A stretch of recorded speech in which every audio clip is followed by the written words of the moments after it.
Good evening and welcome to News Channel 8. I'm Jerome Aegean, and here's some of the stories we have for you tonight.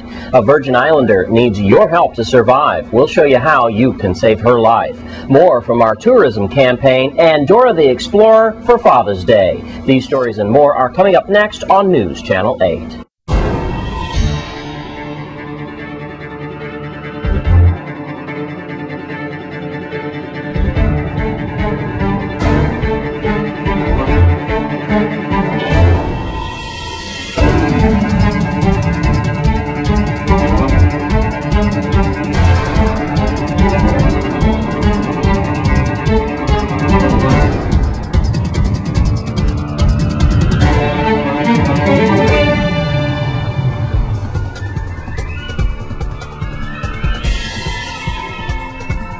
Good evening, and before we get into our top story tonight, this news brief just handed to me. A body was discovered late this afternoon around the area of Point Udall.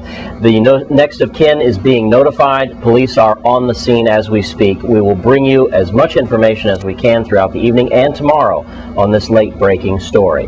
But in our top story tonight, a young lady needs your help to survive here in the Virgin Islands. She's been stricken with a deadly case of leukemia at just 30 years of age. News Channel 8's Wes Small is on the scene. Kifra Nicole Nielsen, just 30 years old, the proud daughter of Winty and also Vivian Nielsen. I'm here with Winty and Miss Sutherland. We all know Miss Sutherland, who has been engulfed in the donor tissue program. I'd like to start with you, though, Miss Sutherland, because you've been involved with this young lady and a lot of people who need transplants by organs and donor recipients and so forth. Tell us about this latest drive. There is going to be a drive on the 26th and the 27th of this month. That's next Friday and Saturday at the Purby Lassen School, beginning at 9 a.m. and going until 3. And what we're trying to do is to find a possible match for Kifra, because throughout the national registry of some 14 million persons, they have not been able to find a match for her. And her family and her friends are providing a support base, very determined people to fight this thing and to win. So we're inviting members of the community to come out to Purby Lassen School. It's just like if you were going over to Kramer's Park for a drive. We want you to come out there. And what will happen there is that there will be a representative from Puerto Rico as part of the National Bone Marrow Program. And what will happen is that she will swab you, an oral swab, as in the case of a paternity test. And a couple of weeks' time, we'll be able to say whether we have found a match for Kifra or we have not. So it's painless? It's painless. It is painless. It doesn't take a lot of time at all, just a swab. Right. And we want to say to folks that if you're not a match for Kifra, there is a possibility that you will be a match for someone else. Winty Nielsen, you and your wife must be going through hurdles right now. Your lovely daughter, just 30 years old, was stricken down with this disease just a couple of months ago. A lovely, aspiring architect now. She comes back to St. Croix to give it back to the community. What do you have to say to the community tonight?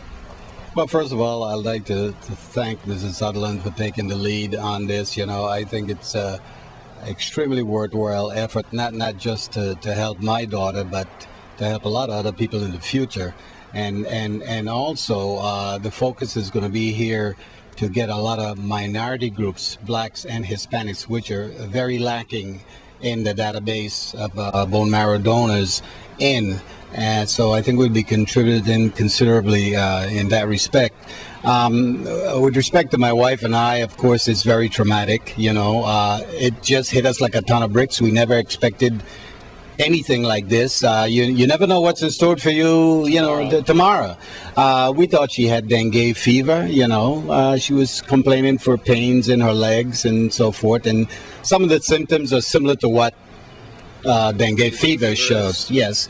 So, you know, low blood count, low blood platelets, at least that's what I was told.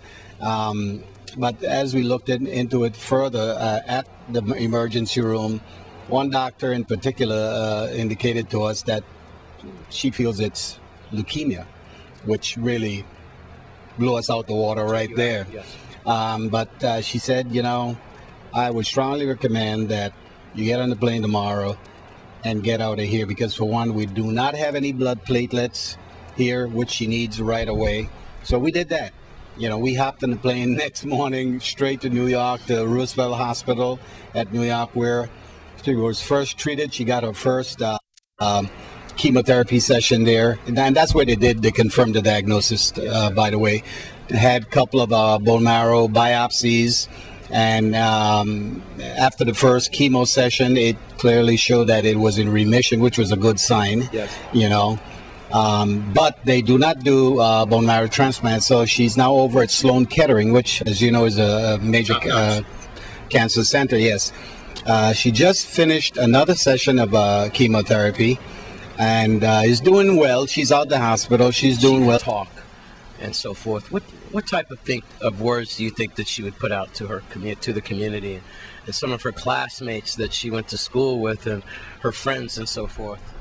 Well, I think she would really plead with them for, you know, their assistance in becoming donors, and letting them know that they never know, it could be them tomorrow. It's not really about your daughter. It's about other daughters. Exactly. It's exactly. And you know, these things happen.